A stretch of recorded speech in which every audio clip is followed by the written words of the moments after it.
Don't do that. Hello. Alright, so I forgot to record this until now. So it's a little dark, but it's okay. No matter.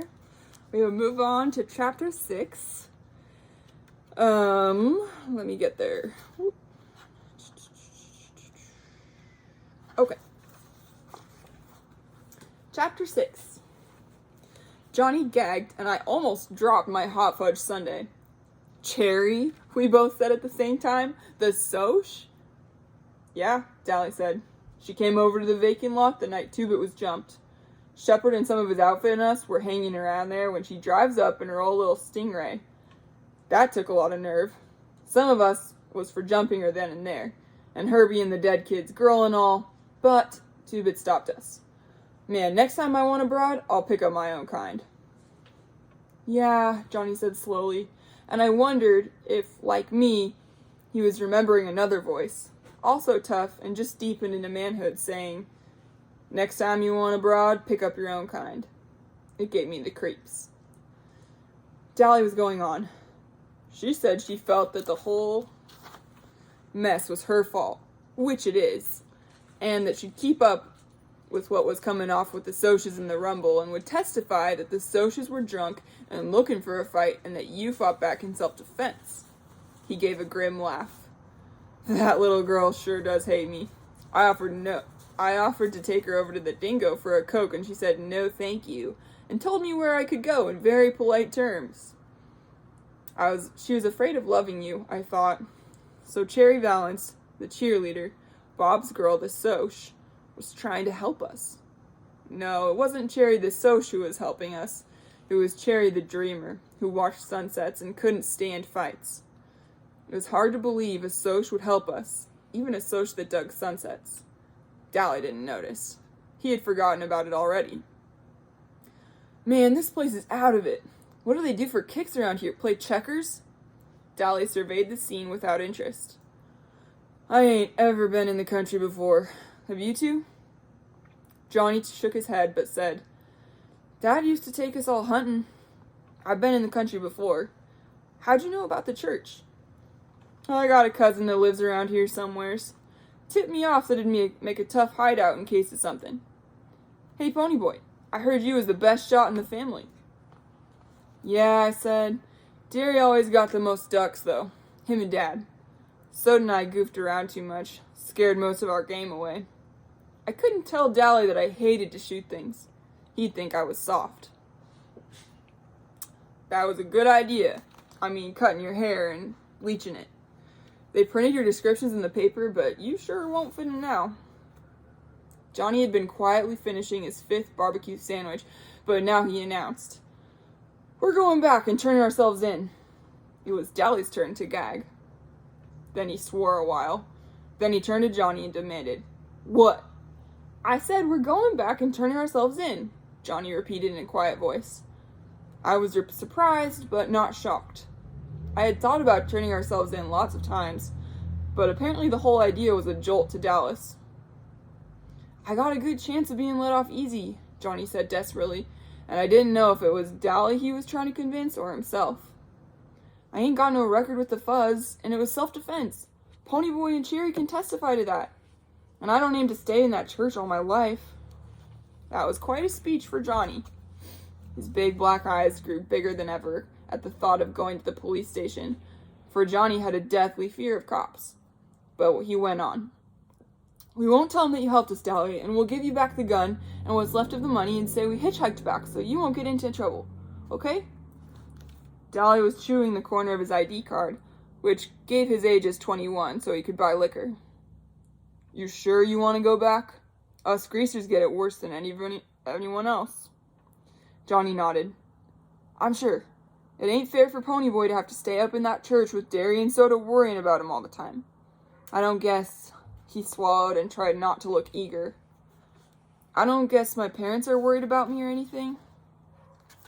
The boys are worried, Dally said in a matter-of-fact voice. Two-Bit is going to Texas to hunt for you. My parents, Johnny said doggedly. Did they ask about me? No, snapped Dally. They didn't. Blast it, Johnny. What do they matter? Shoot. My old man don't give a hang whether I'm in jail or dead or in a car wreck or drunk in the gutter. They don't bother me none." Johnny didn't say anything, but he stared at the dashboard with such hurt bewilderment that I could have bawled. Dally cussed under his breath and nearly tore out the transmission of the T-Bird as we roared out of the Dairy Queen. I felt sorry for Dally. He meant it when he said he didn't care about his parents. But he and the rest of the gang knew Johnny cared and did everything they could to make it up to him. I don't know what it was about Johnny. Maybe that lost puppy look or those big scared eyes were what made everyone his big brother. But they couldn't, no matter how hard they tried, take the place of his parents. I thought about it for a minute. Derry and Soda Pop were my brothers, and I loved both of them, even if Derry did scare me. But not even Soda could take Mom and Dad's place. And they were my real brothers, not just the sort of adopted ones. No wonder Johnny was hurt because his parents didn't want him. Dally could take it. Dally was of the breed that he could take anything, because he was hard and tough. And when he wasn't, he could turn hard and tough. Johnny was a good fighter and he could play cool, but he was sensitive, and that isn't a good way to be when you're a greaser. "Blasted Johnny," Dally growled as we flew along the red road. "Why didn't you think of turning yourself in 5 days ago? It would have saved a lot of trouble." "I was scared," Johnny said with conviction. "I still am." He ran his finger down one of his short black sideburns. "I guess we ruined our hair for nothing, pony boy." "I guess so. I was glad we were going back. I was sick of that church. I didn't care if I was bald." Dally was scowling, and from long and painful experience, I knew better than to talk to him when his eyes were blazing like that. I'd likely get clobbered over the head. That had happened before, just as it had happened to all the gang at one time or another. We rarely fought among ourselves. Derry was the unofficial leader, since he kept his head best. Soda and Steve had been best friends since grade school and never fought, and Two-Bit was just too lazy to argue with anyone. Johnny kept his mouth shut too much to get into arguments, and nobody ever fought with Johnny. I kept my mouth shut too. But Dally was a different matter. If something beefed him, he didn't keep quiet about it, and if you rubbed him the wrong way, look out. Not even Derry wanted to tangle with him. He was dangerous. Johnny just sat there and stared at his feet. He hated for any one of us to be mad at him. He looked awful sad. Dally glanced at him out of the corner of his eye. I looked out the window. "Johnny," Dally said in a pleading, high voice, using a tone I had never heard him use before. "Johnny, I ain't mad at you. I just don't want to see you get hurt. You don't know what a few months in jail can do to you." "Oh, blasted Johnny," he pushed his white blonde hair back out of his eyes. "You get hardened in jail. I don't want that to happen to you, like it happened to me." I kept staring out the window at the rapidly passing scenery, but I felt my eyes getting round. Dally never talked like that. Never. Dally didn't give a Yankee dime about anyone but himself, and he was cold and hard and mean. He never talked about his past or being in jail that way. If he talked about it at all, it was to brag. And I suddenly thought of Dally, in jail at age 10. Dally growing up in the streets. "Would you rather have me living in hideouts for the rest of my life? Always on the run?" Johnny asked seriously. If Dally had said yes, Johnny would have gone back to the church without hesitation. He figured Dally knew more than he did, and Dally's word was law. But he never heard Dally's answer, for when we reached the top of J Mountain, and Dally suddenly slammed on the brakes and stared. "Oh, glory," he whispered. The church was on fire. "Let's go see what the deal is," I said, hopping out. "What for?" Dally sounded irritated. "Get back in here before I beat your head in." I knew Dally would have to park the car and catch me before he could carry out his threat, and Johnny was already out and following me, so I figured I was safe. We could hear him cussing us out, but he wasn't mad enough to come after us. There was a crowd at the front of the church, mostly little kids, and I wondered how they'd gotten there so quickly. I tapped the nearest grown-up. "What's going on?"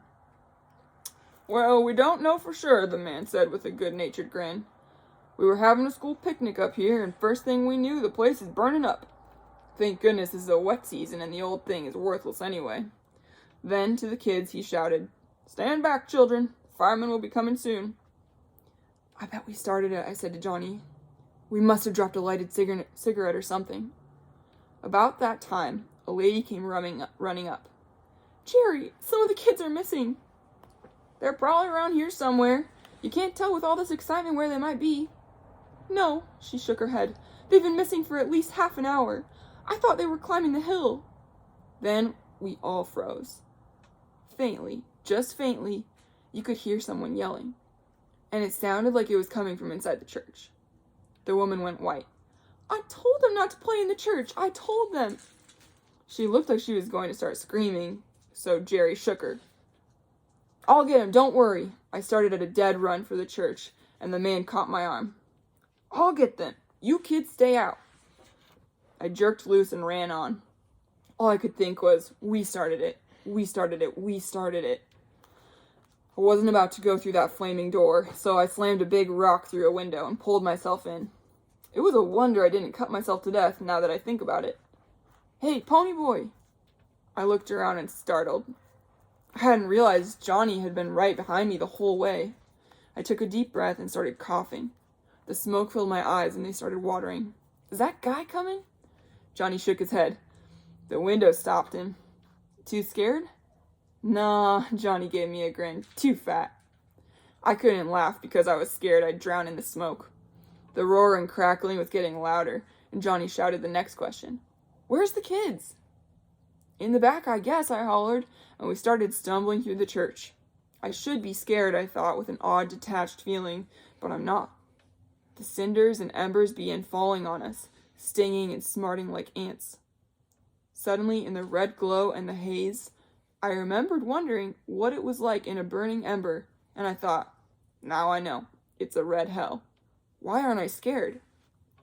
We pushed open the door to the back room and found 4 or 5 little kids, about 8 years old or younger, huddled in a corner. One was screaming his head off, and Johnny yelled, Shut up! We're going to get you out! The kid looked surprised and quit hollering. I blinked myself. Johnny wasn't behaving at all like his old self. He looked over his shoulder and saw that the door was blocked by flames, then pushed open the window and tossed out the nearest kid. I caught one quick look at his face. It was red-marked from falling embers and sweat-streaked, but he grinned at me. He wasn't scared either. That was the only time I can think of when I saw him without that defeated, suspicious look in his eyes. He looked like he was having the time of his life.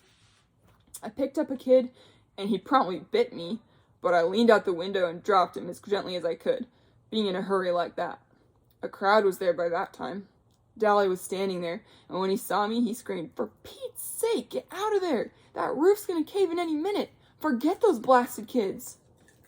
I didn't pay any attention, although pieces of the old roof were crashing down too close for comfort. I snatched up another kid, hoping he didn't bite, and dropping him without waiting to see if he landed okay or not. I was coughing so hard I could hardly stand up, and I wished I had time to take off Dally's jacket. It was hot. We dropped the last of the kids out at the front of the church, started to crumble. Johnny shoved me towards the window. Get out! I leaped out the window and heard a timber crashing, and the flames roaring right behind me. I staggered, almost falling, coughing and sobbing for breath. Then I heard Johnny scream, and as I turned to go back for him, Dally swore at me and clubbed me across the back as hard as he could, and I went down into a peaceful darkness. When I came to, I was being bounced around, and I ached and smarted, and wondered dimly where I was. I tried to think, but there was a high-pitched screaming going on, and I couldn't tell whether it was inside my head or out. Then I realized it was a siren. The fuzz, I thought dully. The cops have come for us. I tried to swallow a groan and wished wildly for soda. Someone with a cold, wet rag was gently sponging off my face, and a voice said, I think he's coming around. I opened my eyes. It was dark. I'm moving, I thought. Are they taking me to jail? Where? I said hoarsely, not able to get anything else out of my mouth. My throat was sore. I blinked at the stranger sitting beside me. But he wasn't a stranger. I'd seen him before. Take it easy, kid. You're in an ambulance. Where's Johnny? I cried, frightened at the being in the car with strangers. And Dallas? They're in another ambulance right behind us. Just calm down. You're gonna be okay. You just passed out. I didn't either, I said in the bored, tough voice I reserved for strangers and cops. Dallas hit me. How come? 'Cause your back was in flames, that's why. I was surprised. It was? Golly, I didn't feel it. It don't hurt. We put it out before you got burned. That jacket saved you from a bad burning. Maybe saved your life. You just keeled over from smoke inhalation and a little shock. Of course, that slap on the back didn't help much. I remembered who he was then. Jerry somebody or other, who was too heavy to get in the window. He must be a school teacher, I thought. Are you taking us up to the police station? I was still a little mixed up as to what was coming off. The police station? It was his turn to be surprised. What would we be taking you to the police station for? Or taking all three of you to the hospital? I let his first remark slide by. Are Johnny and Dally all right? Which one's which? Johnny has black hair. Dally's the mean-looking one. He studied his wedding ring.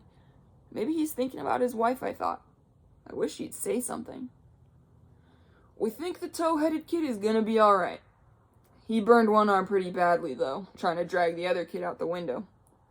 Johnny, well, I don't know about him. A piece of timber caught him across the back. He might have a broken back, and he was burned pretty severely. He passed out before he got out the window. They're giving him plasma now.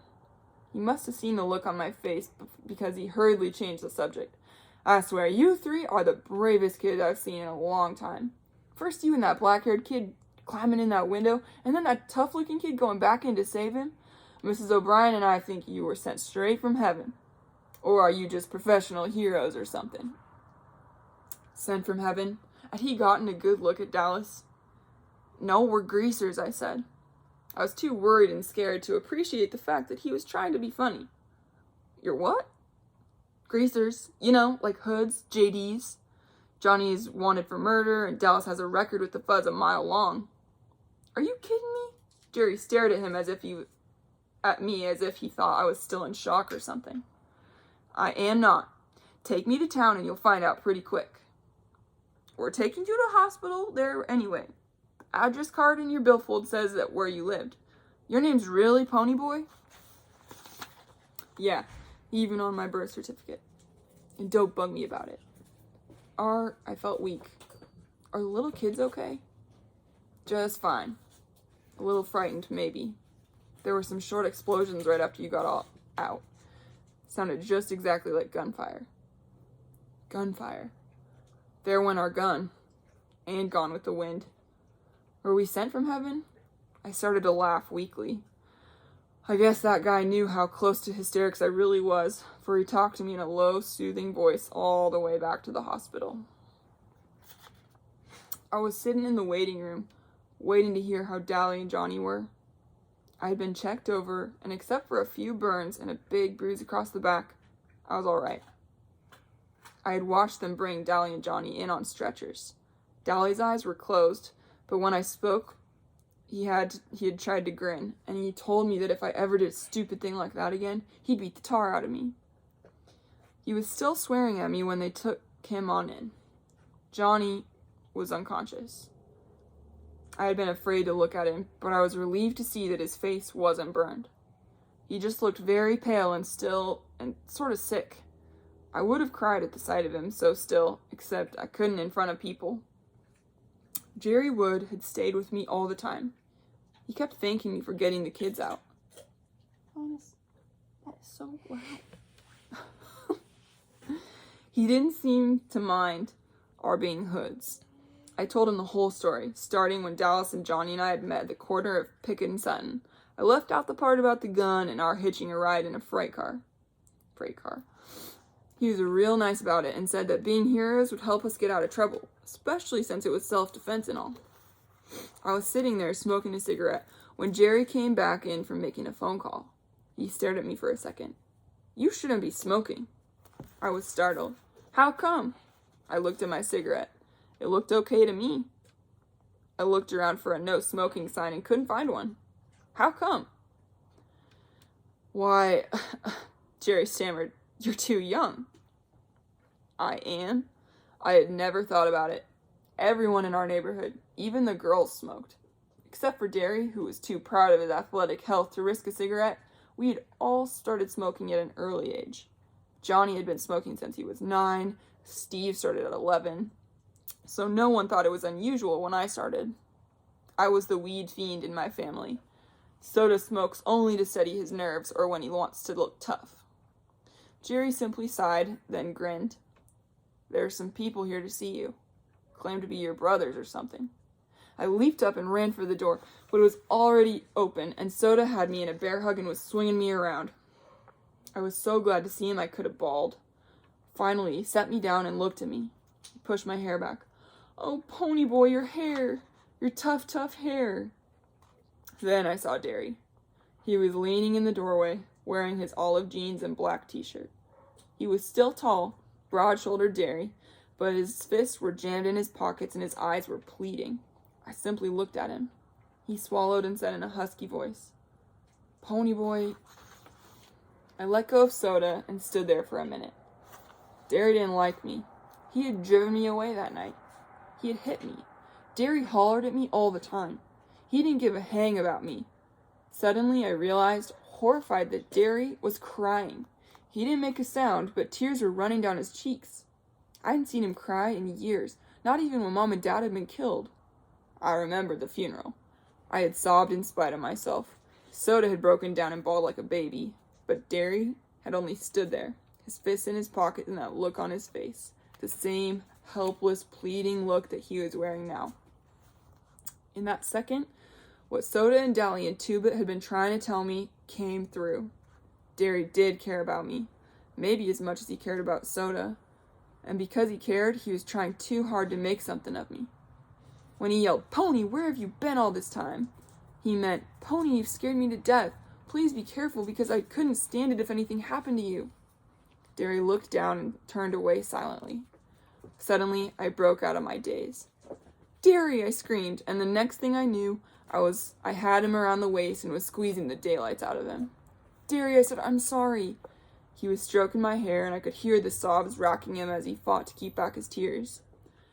Oh, Pony, I thought we'd lost you, like we did Mom and Dad. That was his silent fear then, of losing another person that he loved. I remembered how close he and Dad had been, and I wondered how I could ever thought him hard and unfeeling. I listened to his heart pounding through his t-shirt and knew everything was going to be okay now. I had taken the long way around, but I was finally home to stay. Okay, lots of crazy stuff coming in the next chapters, so stay tuned. Let me know if you have any questions.